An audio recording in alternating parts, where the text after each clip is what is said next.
everyone, and welcome to Inspecting the Unexpected, a podcast where we talk about strange occurrences and supernatural phenomena. I'm Liz, and I'm Melinda. And on this podcast, we talk about those strange occurrences and debate whether they are a sham, mayhap, or substantial. For those that don't know, that means we either decide it's a total hoax, possibly real, or totally real. But don't just take our word for it. Our opinions, unfortunately, are not gospel. We don't have PhDs in opinions. Unfortunately. So today we are going to Alaska, which on your average globe is not very big, but it's actually a really big place. Have you ever wondered if there was something lurking in the dense cold woods that make up the 129 million acres of Alaskan forest? All the time. I don't do forests. I love forests. I don't do them because of cryptids. Literally for the reason I think you're talking about. Go on. On the Pacific Northwest part of North America, the indigenous Tlingit people have a legend about a shape-shifting creature called the Kushtaka, a murderous otter man that may be responsible for a large number of mysterious disappearances in a stretch of mostly unexplored land. In fact, there have been so many disappearances that this area is actually known as the Alaskan Triangle, a callback to the notorious Bermuda Triangle. It became known as the Triangle when a U.S. House Majority Leader named Hale Boggs' airplane went down somewhere in the area in 1972. The search party was massive and is still considered one of the nation's biggest search and rescues. There were 40 military aircrafts, 50 civilian planes, and it took 39 days to cover about 32,000 square miles. After all of this, you'd think they would have found something. Well, yeah. But there were no remains. Not so much as a shred of metal to be found from his airplane. You sure they weren't covering every inch? Because sometimes it's hard to cover every inch of a... I mean, after 39 days with almost 100, Yeah, you're right. You're definitely right. All right, continue. In fact, this event was the reason that Congress decided to mandate emergency locator transmitters in all civilian airplanes. Oh, that's good. There's a fun fact for you. Yeah. There were actually several other disappearances similar to this one, most of which involved aircraft. In 1950, 44 people vanished from a single transport plane. In 1990, there were 5 people in one plane that were never seen again.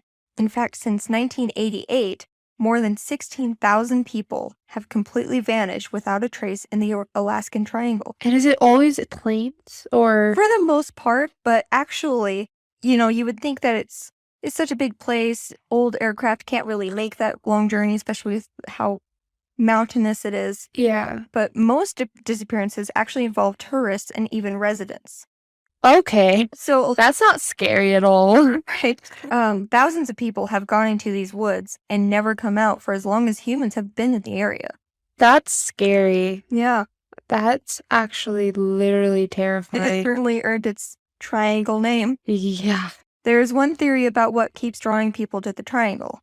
The Tlingit, a indigenous people in Northern America, have a legend surrounding a shape-shifting boogeyman called the Kushtaka. It was a creature that could form into an otter or a man or in between. So a little bit like skinwalkers? A little, yeah. But not too much. No, yeah. Okay. I can't. It's a were-otter. Yeah. Okay. Some legends say that they could only appear as a certain species of otter, but most say they could appear as any kind of otter. Okay.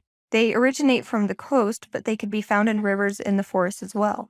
So, can real otters be found in the forest then? Oh, yeah. Okay, yeah, okay. So, muskrat and that sort of thing up there, too. Okay, so... It's a big staple creature up there. So, yeah, so it's like a normal... Yes. Normal phenomenon. Yes. Some versions of the legend say that the Kushtaka were merciful, drawing attention by playing innocently like a happy otter, then offering to save lost travelers and sailors from icy waters. And they would do that by temporarily transforming them into an otter so they could survive the cold temperatures, and then turn them back once it was safe. I don't know how I would feel being turned into an otter. Even though I'm being safe, that's really weird. Yeah. Yeah, okay. I kind of love it. Sure. You and me are very different. If I know it's temporary, it's all right, what is underwater? I couldn't do it. Yeah. Yeah. But some stories aren't so cheerful. They would lure sailors into the sea or rivers by imitating a crying baby or a screaming woman. Once trapped, some legends say that they were vicious. They would either turn them into more kushtaka for the rest of their lives or simply rip them apart until they were killed. We're going to sage the room, right? Yes. More cryptids are so great in my life. Thank goodness this is like in. I'm surprised at how violent it turned out to be. Yeah. The most terrifying part of the evil kushtaka was their ability to kill the soul along with the body. Once the soul has been destroyed, there was no afterlife for the Tlingit to find the families in one day. That's disturbing. Mm-hmm. I don't like you're dead, that. you're dead. I don't like that. I really don't. There were ways to avoid being taken by one of these creatures. Dogs served as guards because their barking could scare away the evil ottermen. So could copper, fire, and, believe it or not, urine. So, oh shit. Pee the ring around your tent, or your igloo, or your house. Okay. And you're fine. The dog thing doesn't make much sense to me. No? Well, I imagine they would use dogs to hunt otters. It's true. It would feel like kind of a natural enemy. Yeah, but like humans hunt otters naturally. Yeah. So like, I don't know. I'm a little weird about that. I'm like, why would a barking of a dog scare someone who's literally tearing humans apart? Only if they're able to lure you in. Oh, okay. Continue.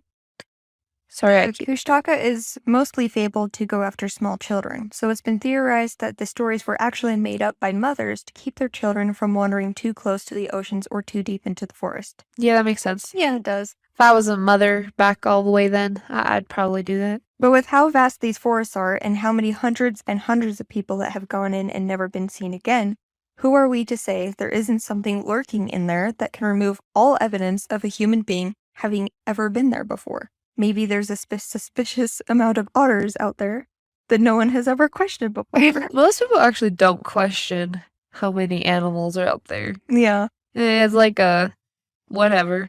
But that's really interesting. Mm-hmm. This makes me not want to go visit Alaska. I already didn't want to because of how cold it was. Yeah. But you're making it worse. Goodness me. It's so big out there and it's so natural. Yeah.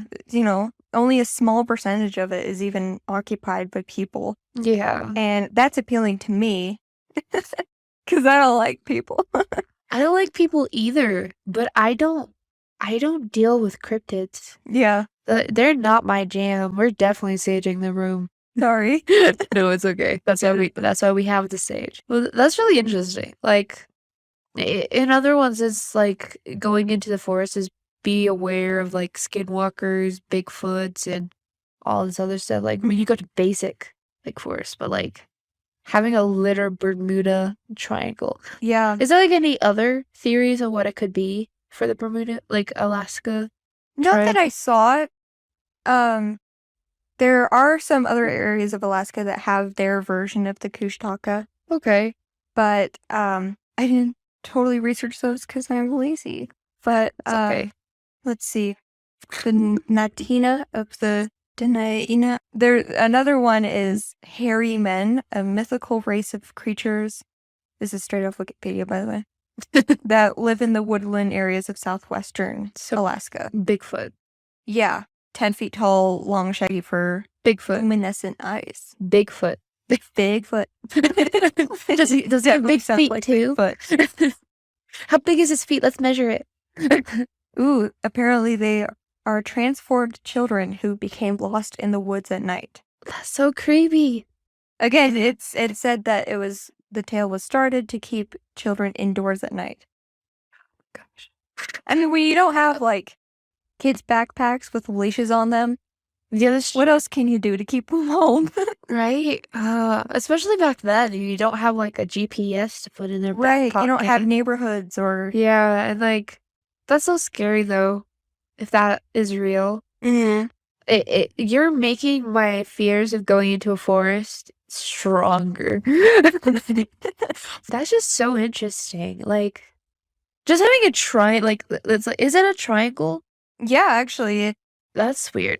It's known as triangle because it stretches out between. It was kind of hard to. I don't know the area very well, but like there's actually like a spiritual like meaning to triangles, I'm pretty sure. Like Yeah. there's a symbolism of like it's like off straight when I look up spiritual meaning to triangles, its first thing is balance, harmony, or equilibrium, or like there's 14 triangle meanings. And so like it goes with the number 3, which is a lucky number. I forgot what it's about. Oh, it's the Holy Trinity. Father, the Son, and the Holy Spirit. Yeah.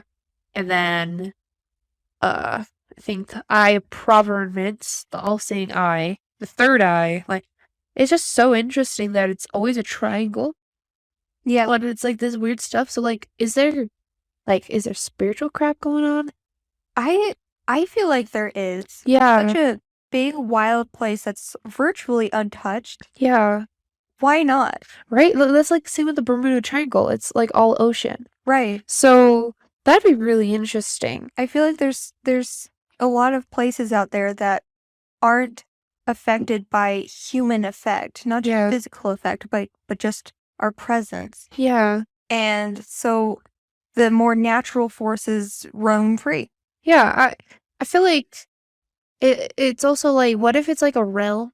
Like, so you know how I like talked in the last episode about realms being on top of realms? It's a whole thing. I'll go into a episode Yeah. of that. But it's this thing where there's a realm on top of ours, and there's like multiple realms. So like instead of just and maybe sometimes they're like literally a part of our world. Mm-hmm. It's just we can't see it, and like it's super complicated. But for this, maybe it's like a gateway because as I was like reading it, it was like a bunch of spiritual stuff about Right. triangles. And what if it's like the reason they're disappearing isn't because they're being killed, Right. is that they're going into like a different realm or dimension.